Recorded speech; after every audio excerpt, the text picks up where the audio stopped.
Hello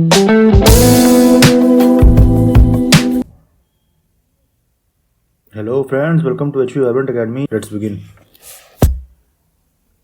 तो question number 22 देखिए। 22 question तक हम लोग पहुंच गए हैं। क्या दिया हुआ है इसमें? Rod of length 2a revolves with a uniform angular velocity omega about a vertical axis through a smooth joint at one extremity of the rod. ठीक है। So that it describes a cone of semi vertical angle alpha. Show that omega square is equal to 3g upon 4a cos alpha. Prove that the direction of reaction at the hinge makes with the vertical an angle tan inverse 3 pi by 3 tan alpha by 4। ठीक है। इसका diagram बना लेते हैं। देखो, बिल्कुल last problem जो किया था ना, उसी से सिमिलर है ये। ठीक है। तो ये अल्फा एंगल है, रिवॉल्व्स विथ यूनिफॉर्म, मतलब ऐसा घूम रहा है। ये समझ में आ रहा है? ये देखो ऐसा है, तो ये ऐसा ऐसा ऐसा ऐसा घूम रहा है, मतलब इसके अबाउट। तो ये रॉड है ना, तो ये पूरा ऐसा ऐसा ऐसा ऐसा घूम रहा है इस एक्सिस के बाद। ठीक है। तो ये ओमेगा होगा, तो ये ओमेगा निकालना है यहाँ पे। Omega square equal to 3g upon 4। तो बिल्कुल सिमिलर था, मैं दिखाता हूँ कैसे। ठीक है। तो यहाँ पे अपना क्या लगेगा? इस पॉइंट पे रिएक्शन लगेगा ना। ये क्या होगा? आर वाई होगा, ये होगा आर एक्स होगा। ठीक है। इसका रिजल्टेंट क्या होगा? आर होगा। ठीक है। इसमें क्या पूछ रहा है? Prove that the direction of reaction at the hinge which makes with the vertical. ये देखो, ये ध्यान देना है। तो यहाँ पे मान लो ये tan थीटा होगा, तो tan थीटा क्या होगा? R x upon are Y होगा ना। R Y upon R X नहीं होगा, क्योंकि ये वर्टिकल के साथ पूछा है। अगर ये यहाँ पूछा होता, अगर मान लो कि ये हॉरिजॉन्टल के साथ पूछा होता, तब tan theta is equal to क्या होता है? R Y upon R X. लेकिन ये वर्टिकल के साथ पूछा है, तो वर्टिकल के साथ पूछा है तो फिर ये क्या होगा? tan theta R x upon are Y. ठीक है। अब देखो, यहाँ पे इसका सेंटर ऑफ मास है, तो यहाँ पे क्या लगेगा? mg लगेगा। ठीक है। और x डिस्टेंस पे जो हमने लिया था, ठीक है, ये एलिमेंट है, एलिमेंटल मास जो लिया था। ठीक है। तो ये कितना हो जाएगा? x cos अल्फा, ये कॉल हुआ, तो ये हो जाएगा अपना x sin अल्फा। समझ में आया? तो m ओमेगा स्क्वायर आर, तो ये मान लो dm हो गया m omega square into R. Radius कितना बना रहा है? x sin अल्फा का ना, तो into x sin alpha. Clear है? तो इसमें जो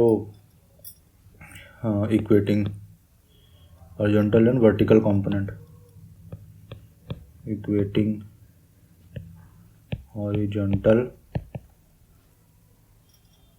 एंड वर्टिकल कंपोनेंट,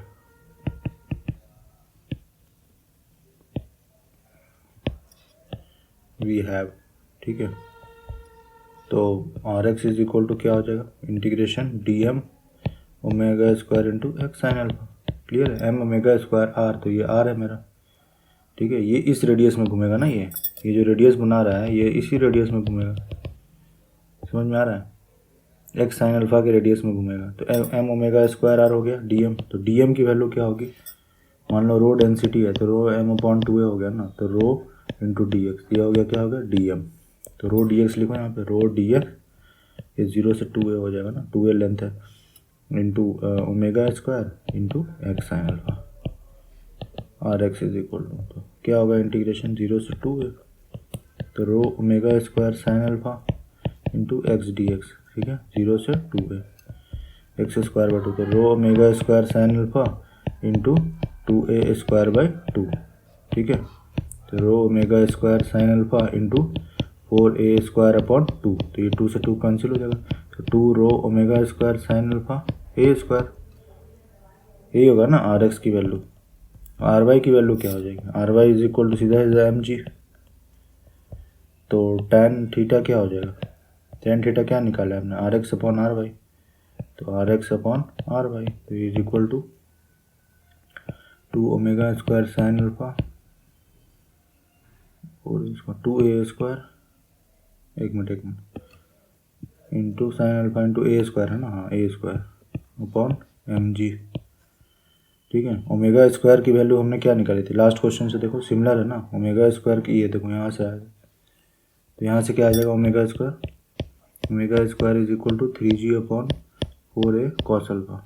अगर ये लास्ट वाला नहीं समझ आया तो अब लास्ट वाला देखो, लेक्चर उसी में है ये।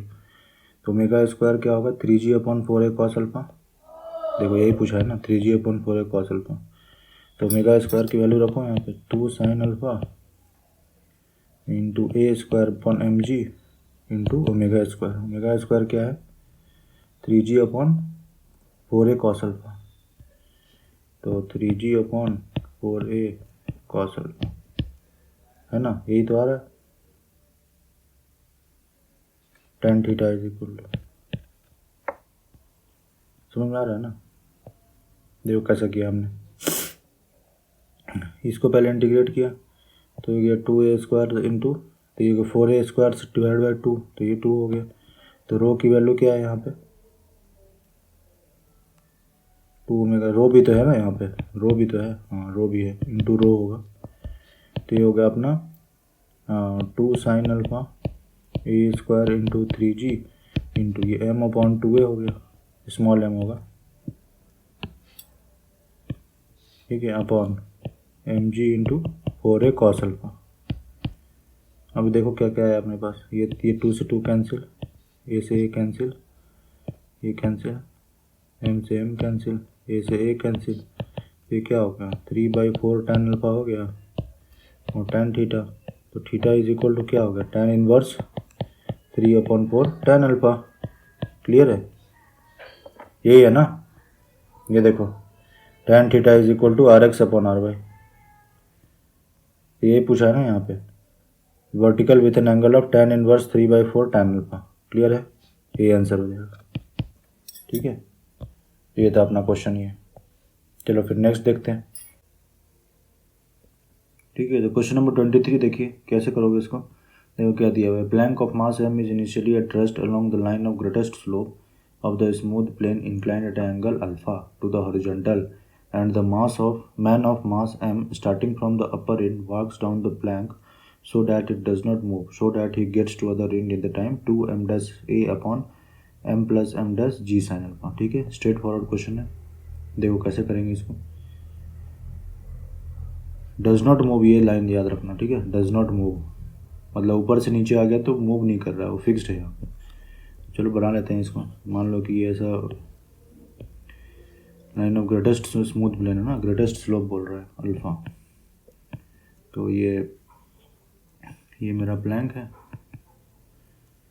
ठीक है। इसको थोड़ा और नैरो बनाता हूँ, बहुत बड़ा हो गया।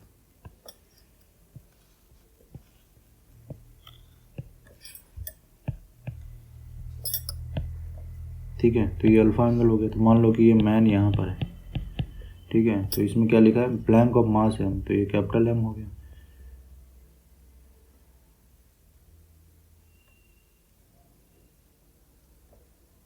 एम डैश दिया है ना, इसका मैन का मास क्या दिया हुआ है, एम डैश है एक्चुअली, एम डैश, ठीक है। तो इसका एम डैश हो गया, ठीक है ना।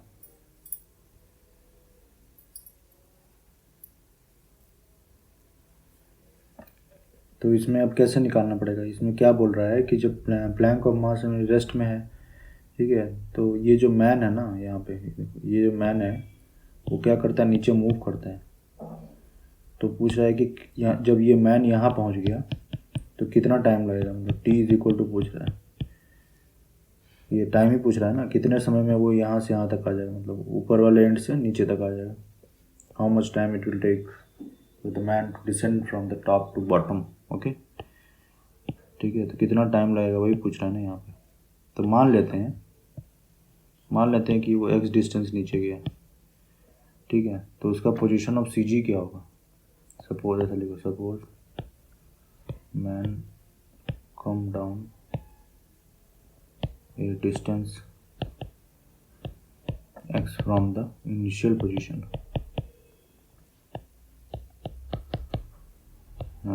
hence the position of CG will be, ठीक है।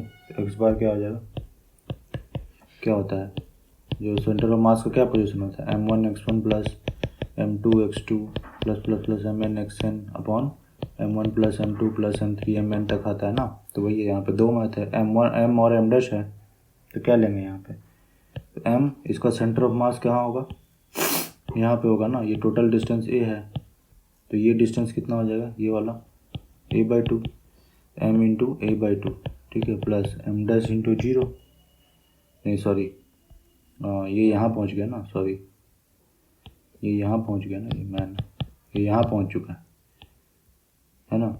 तो ये m डैश इंटू एक्स हो जाएगा ना यहाँ पे, क्लियर है, डिवाइडेड बाई, मतलब जब x डिस्टेंस मूव कर गया तब हम निकाल रहे हैं, समझ में आ रहा है। लिखा है ना यहाँ पे, man come down a distance x from the hence the position of CG, मतलब x डाउन नीचे आ चुका है तब हम ले रहे हैं। तो यहाँ पे जब x डिस्टेंस, तो ये कितना डिस्टेंस पे है, x डिस्टेंस पे, तो m dash into X upon m plus m dash, ठीक है ना। तो इसको इधर ले जाओ, m plus m dash into X double dash, x dash is equal to m into a/2 plus m dash into X, समझ में आ रहा है। तो डिफरेंशिएटिंग 2 टाइम्स वी हैव, क्या हो जाएगा, m plus m dash into x dash double dot d2x by dt square, d2x by dt square ही लिख दो इसका, d2x bar upon dx dt square होगा ना, dt square is equal to, इधर 0 हो गया constant, plus m dash into d2x by dt square, ठीक है, इक्वेशन 1। नाउ अब पूरे सिस्टम को देखें, ठीक है, तो डी लैम्बर्ट प्रिंसिपल से क्या होता है, अगर मान लो पूरा सिस्टम, ये पूरा सिस्टम को देखूँ ना मैं, तो हमने क्या बताया था, होता है ना summation M P d2x p upon dt square is equal to F external. तो यहाँ पे एफ एक्सटर्नल क्या लग रहा है बताओ, ये तो ये एक इसका प्लैंक का लग जाएगा एम जी साइन अल्फा, जैसे मान लो ये एम जी हो गया, तो इधर क्या लगेगा, एम जी साइन अल्फा लगेगा ना, साइन अल्फा, और इसका मैन का क्या लगेगा, एम डैश जी साइन अल्फा। देखो फिर से क्लियर बताता हूँ, ये देखो यहाँ पे ये प्लैंक है, ये वेज था अपना, इस पर प्लैंक था, और ये मान लो मैन है, तो इसका वर्टिकल कंपोनेंट क्या होगा एम जी, और ये मैन का क्या होगा एम डैश जी। इसका जो स्लैंट में क्या लगेगा यहाँ पे, ये अल्फ़ा है ना, तो ये भी अल्फ़ा होगा, तो ये 90 माइनस अल्फ़ा होगा, ये अल्फ़ा होगा तो ये 90 माइनस अल्फ़ा होगा, तो इसका जो ये वाला कंपोनेंट होगा, मतलब स्लैंट में जो लेंगे अपना, तो ये क्या होगा एम जी साइन अल्फ़ा, और इसका क्या होगा एम डैश जी साइन अल्फ़ा, क्लियर है। तो टोटल एफ एक्सटर्नल क्या होगा, आप इसको लिखो यहाँ पे, एम पी है 2 है, तो इसमें तुम्हारा प्लैंक का और मैन का मास, तो एम प्लस एम डैश, समझ में आ रहा है। तो इसको अलग अलग लिख दो ना यार, देखो एम पी मतलब समेशन होता है ना, जितना पार्टिकल है यहाँ पे, तो पूरे सिस्टम का लिखेंगे, तो इसमें सिस्टम में 2 है, एक मैन हो गया एक प्लैंक हो गया, तो एम डैश डी तो अलग ही लिख देते हैं, एक ही साथ भी लिख सकते हैं, d t square plus m d2x by dt square, ठीक है, m कैपिटल M होगा is equal to F external, तो capital M dash g, capital M dash जी sine alpha plus capital M g sine alpha, clear है।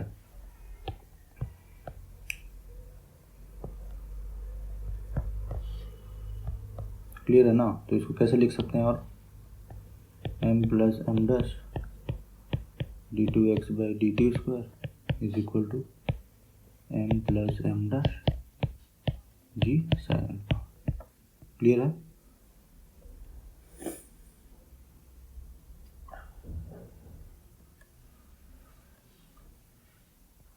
समझ में आ रहा है ना, मोशन ऑफ ये लिख रहे हैं ना, इसमें d2x बार होगा एक्चुअली, मतलब x बार होगा, क्योंकि we are considering motion of centre of mass, समझ में आ रहा है ना।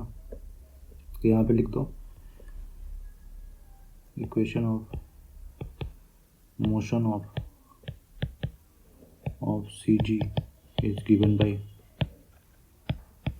ठीक है, ये बार होगा, तो ये 1 हो गया, ये 2 हो गया, तो ये देखो यहाँ पे ये क्या दिया हुआ है, इसका वैल्यू क्या होगा m dash d2x by, from equation 1 and 2 we have, ये क्या हो जाएगा m dash d2x by dt square, d2x होगा, x बार नहीं होगा, क्योंकि यहाँ पे x है ना, ये देखो यहाँ पे ये वाला, तो इसको रिप्लेस कर देंगे इसकी वैल्यू को, is equal to m dash plus m g sine alpha, m dash, अब इसको integrating both side, integrating both side, तो क्या होगा M dash d x by d t is equal to m dash ji sine alpha into D t plus c. ठीक है, यही होगा।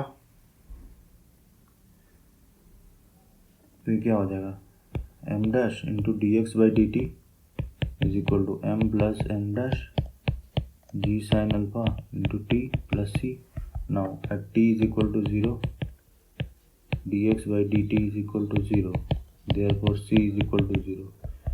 तो m dash into dx is equal to dx by dt is equal to m plus m dash into g sin alpha into t। Clear है? Again integrating, again integrating, क्या होगा M dash into D X is equal to M plus M dash ji sine alpha T into D T integrate plus C dash. तो क्या हो जाएगा M dash into D X बराबर M plus M,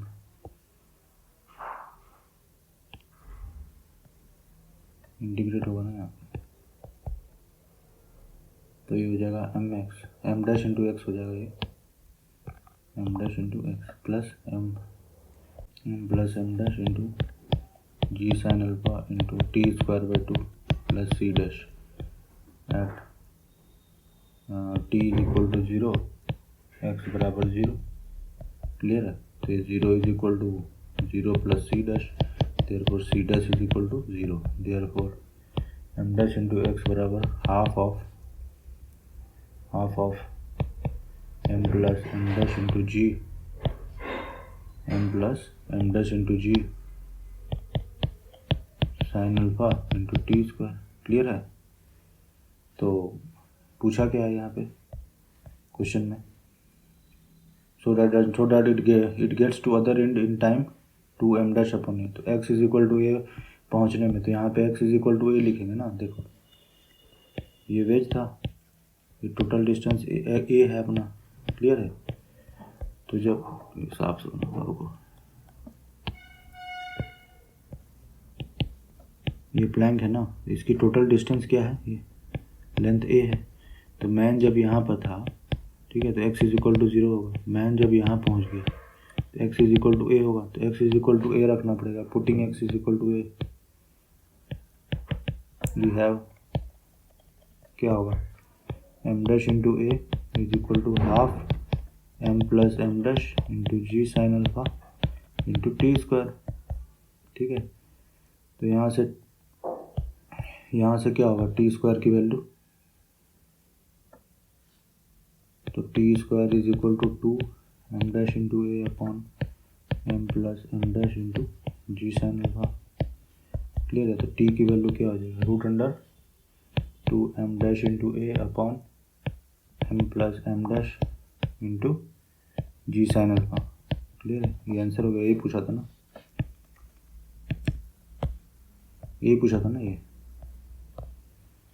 यहाँ से यहाँ के जाने में कितना, मतलब पहले यहाँ था, फिर हमने एक्स डिस्टेंस पे एक इक्वेशन बनाया, फिर एक्स में ए को लिखा, X is equal to A put कर दिया, तो आ गया आंसर। इंटीग्रेट 2 बार इंटीग्रेट करना पड़ेगा। ये कांस्टेंट निकालने के लिए ये कंडीशन लगाया हमने कि t इज इक्वल टू 0 पे क्या होगा, वेलोसिटी 0 होगा, D x upon D T.